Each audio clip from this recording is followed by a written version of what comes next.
Hi, welcome to Market Alert for Tuesday the 14th of November 2017. So yesterday the pound moving lower, and this is all about, I might just find the article for you.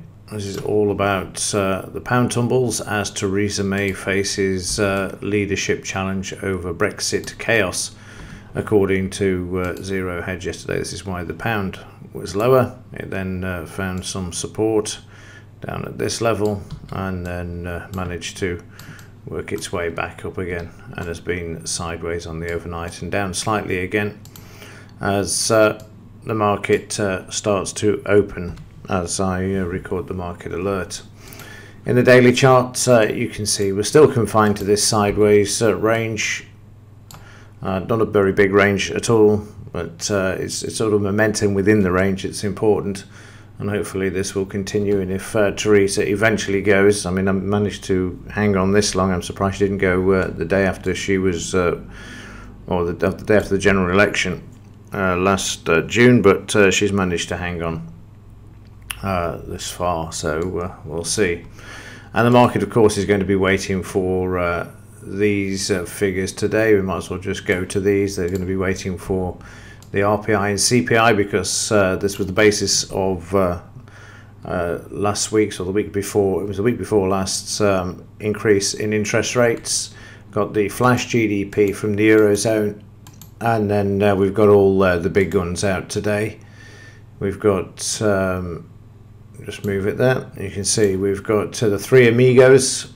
We've got Yellen, Barmy, Carney, and Super Mario all out today, and then over to the US for call PPI, and we've got also MPC member from the Bank of England, Cunliffe, speaking as well at 5:30 p.m. medium impact news item there.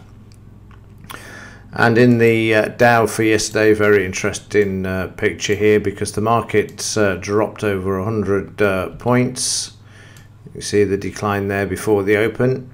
And as we were in this area, I was thinking about sending a note saying that we've got the slide that we want, and then the market became quiet. And as night follows day, and as luck would have it, the market rallies all the way back with from the open, and then remains that way for the remainder of the session.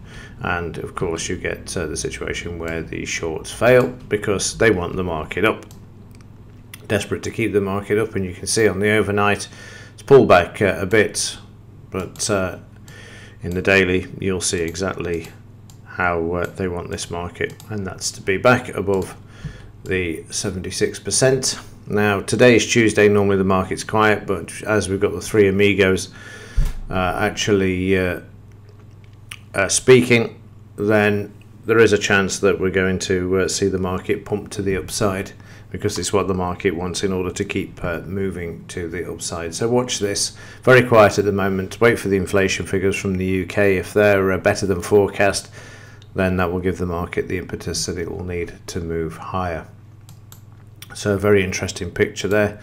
And just switching back, is an article here that's well worth a read. It says here, the headline, let me just adjust this a bit so it's better to see. This is what a pre-crash looks like. A very good article. As it says here, the only time, whoops, let's just drag this back a bit. As it says here, the only other times in our history when the stock prices have been this high relative to earnings, a horrifying stock market crash has always followed. Will things be different this time? It goes on to state.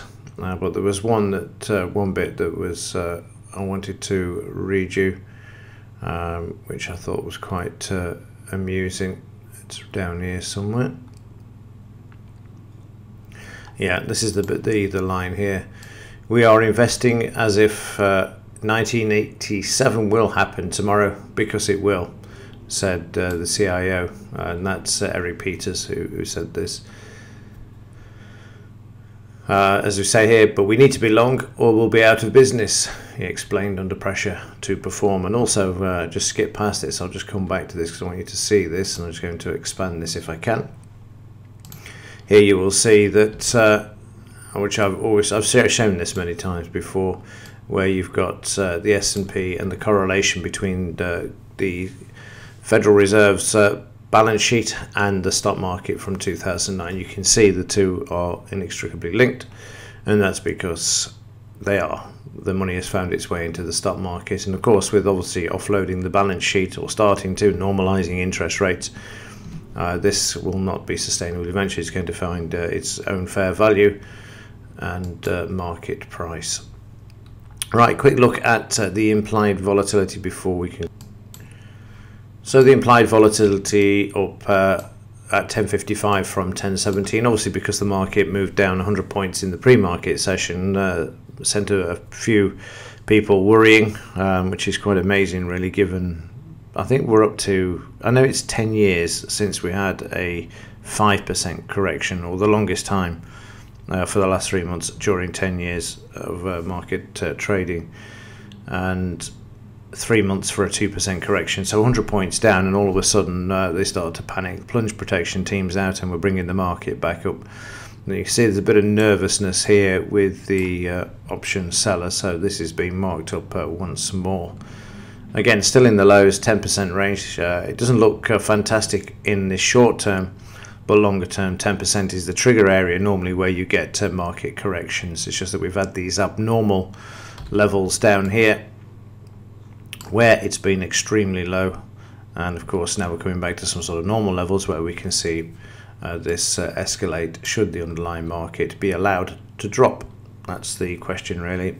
But as I say, they want the market up, Santa rally, heading for Christmas bonuses. I don't think we'll see much until the new year. Then things will start to fall apart, is how I see this coming. Everybody, even fund managers, Wall Street analysts now know that the valuations within the S&P and in all of the stock markets are absurd. So at some point it's going to have to give like an elastic band. It can only be stretched so far. And then once one starts to sell, of course, the knock-on effect will be catastrophic. Right, that's it for this one. I will report instead reporting about it. It's Tuesday, but like I say, we've got the three central bankers out today. See what they've got to say, see how they pump the market. Could be a different Tuesday, but we'll see as soon as they've spoken. Interesting that they're out today, as the market's been pulling back over the last few weeks and sideways and had nothing to move higher from. So again, let's wait and see. Right, that's it. As ever, thanks for watching. See you in the next one.